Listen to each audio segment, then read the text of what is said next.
Bonsoir à tous. Monsieur le conseiller régional d'Île-de-France, monsieur le maire, les maires adjoints, chers Clamartois, chers amis, la parole d'ouverture de cette manifestation est à monsieur Jean-Didier Berger, maire de Clamart et vice-président du conseil départemental des Hauts-de-Seine, qui a engagé notre ville dans cette cause en soutien aux minorités persécutées.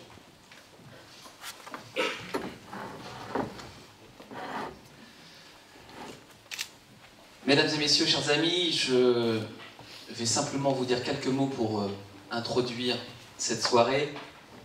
Et puis, on va surtout laisser la parole à tous nos invités réunis sous la houlette de mon ami Patrick Caram.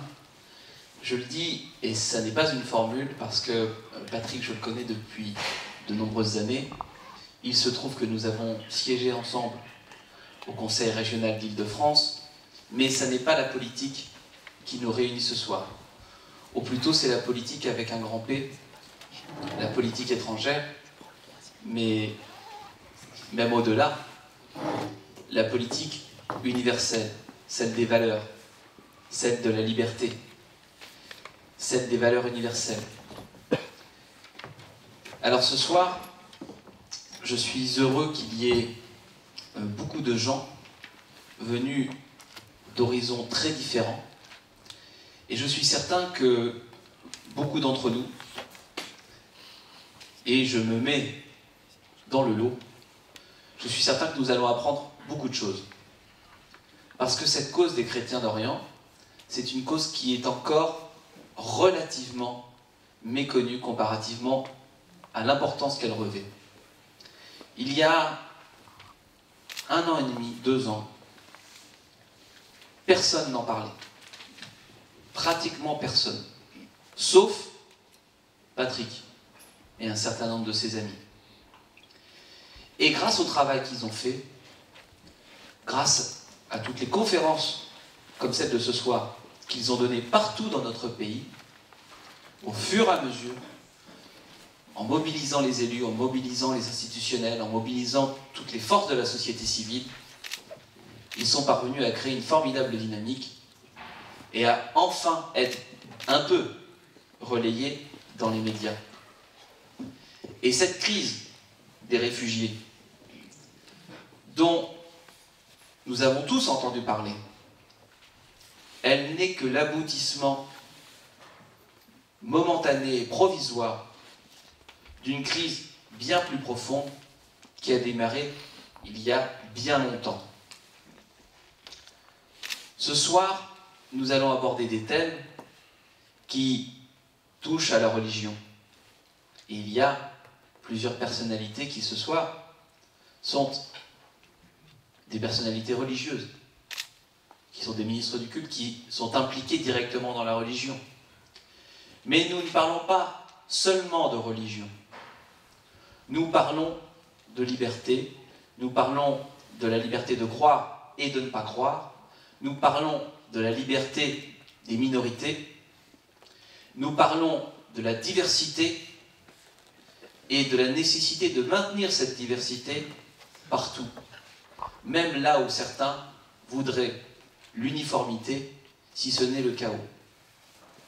Alors, je vais laisser Patrick Caram, qui est conseiller régional, ça a été dit, mais surtout, qui, ce soir, est là avec sa casquette de président de la Credo. Il va vous expliquer ce qu'est cette organisation, sa force, ce qu'elle représente, quel est son combat.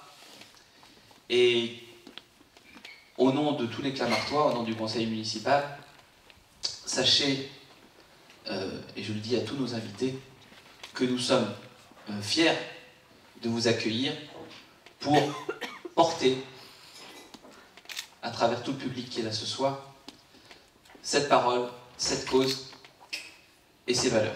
Patrick, je te cède la parole.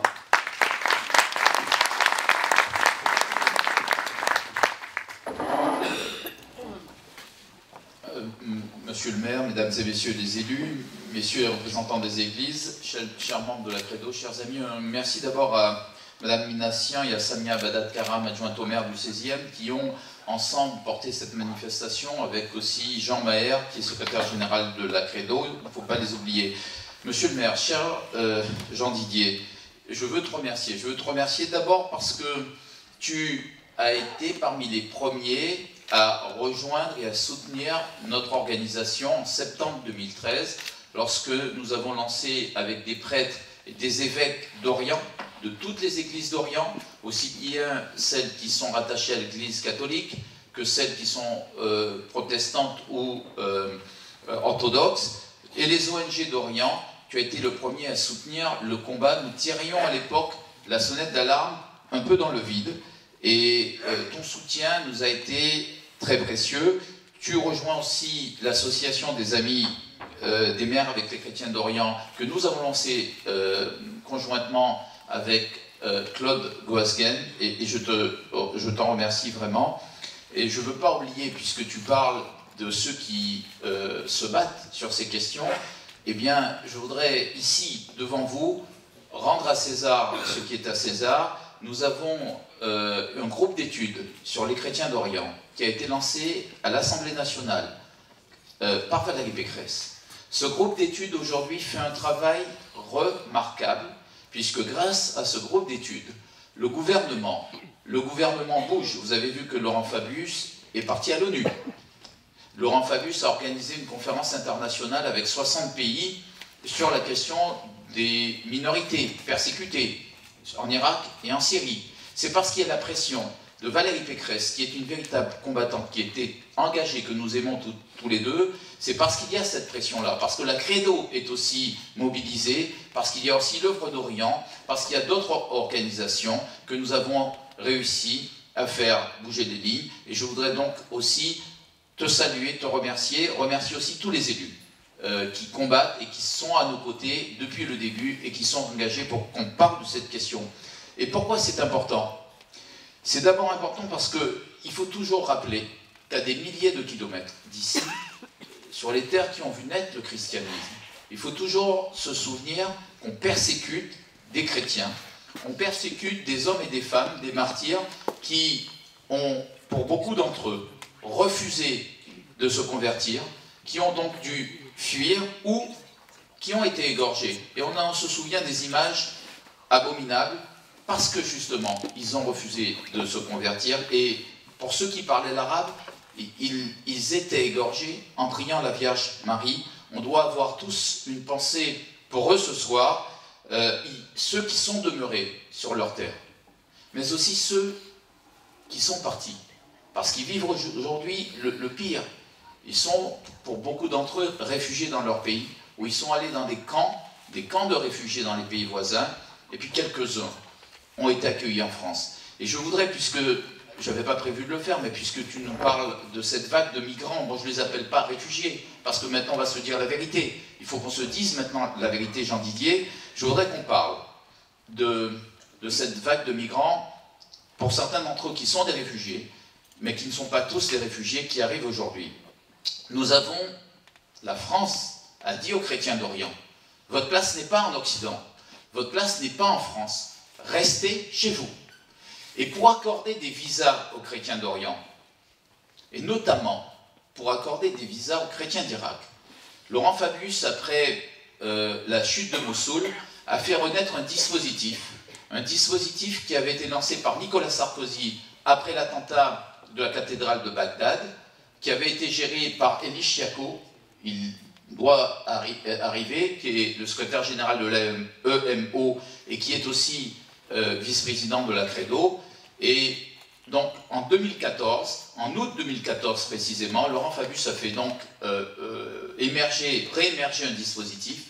Et ce dispositif, en une année, a accueilli 2000 chrétiens, des dizaines de milliers de demandes en Irak.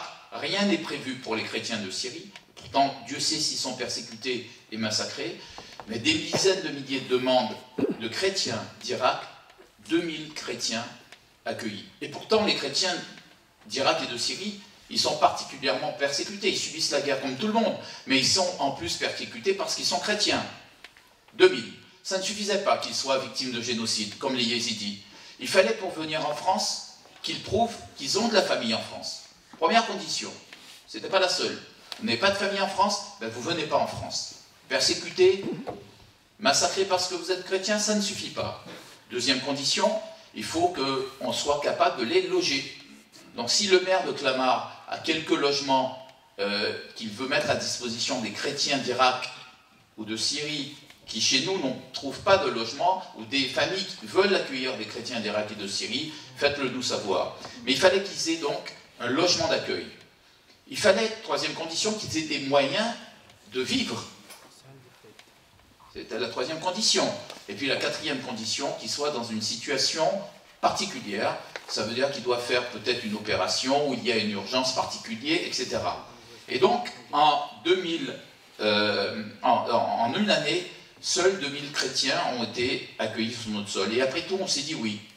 On s'est dit, effectivement, la place des chrétiens d'Orient est en Orient. Et que ce serait insupportable de vider les terres d'Orient de leurs chrétiens. Mais alors, pourquoi lorsqu'on on insiste aujourd'hui à des dizaines de milliers d'arrivées sur notre sol, pourquoi on n'a pas le même raisonnement? Pourquoi on ne doit pas considérer que ce qui est valable pour les chrétiens d'Orient, eh bien ça, c'est aussi valable pour ceux qui arrivent aujourd'hui. Il faut se poser les bonnes questions.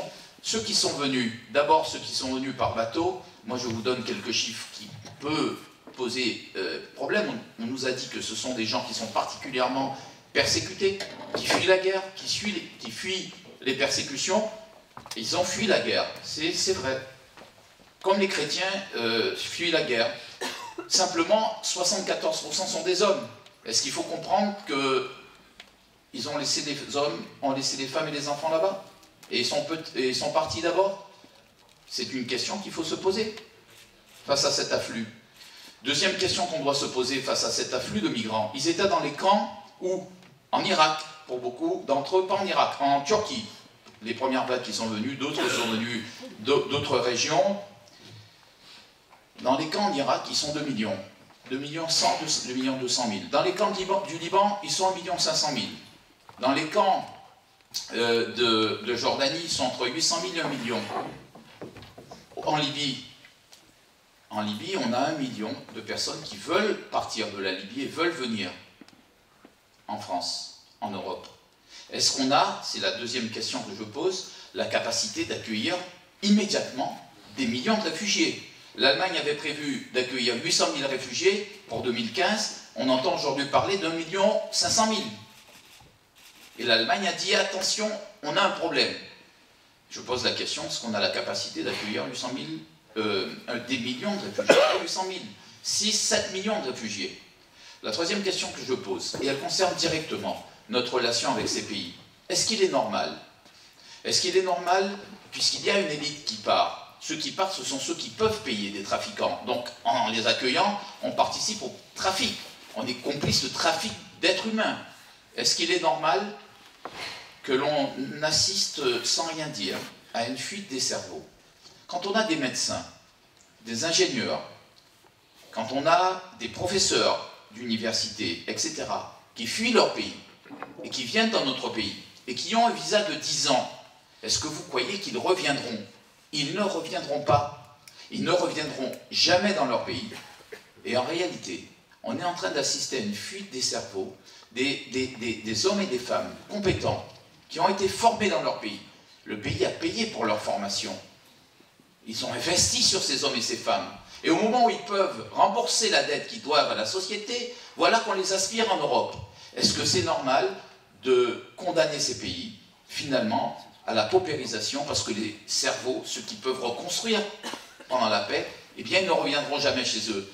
Eh bien, moi, je dis que les bons sentiments font parfois de la très mauvaise politique. On devrait réfléchir.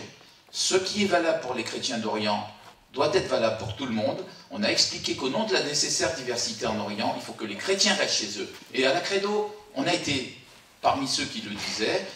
Les prêtres et les évêques d'Orient le disaient à leurs oreilles en suppliant de rester dans la zone, en attendant que la paix revienne. Mais je dis qu'il faut le faire pour tout le monde.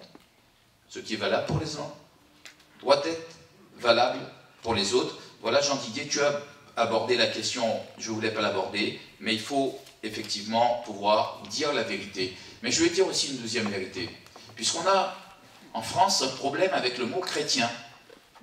Moi, je vous avoue, j'ai un arrière-grand-père qui a été grand prêtre maronite dans les montagnes du Liban. Et pourtant, je suis né en Guadeloupe, j'ai vécu dans, bien sûr, catho, laïque. Donc, me battre pour les chrétiens d'Orient, c'était conceptuellement très difficile. Et puis quand je me suis aperçu que c'était une question de droit de l'homme, ce n'était pas une question de religion, et Jean Maher m'a aidé à faire cette révolution intellectuelle, je me suis aperçu que ce n'était pas le simple fait, ce n'est pas une question culturelle qu'on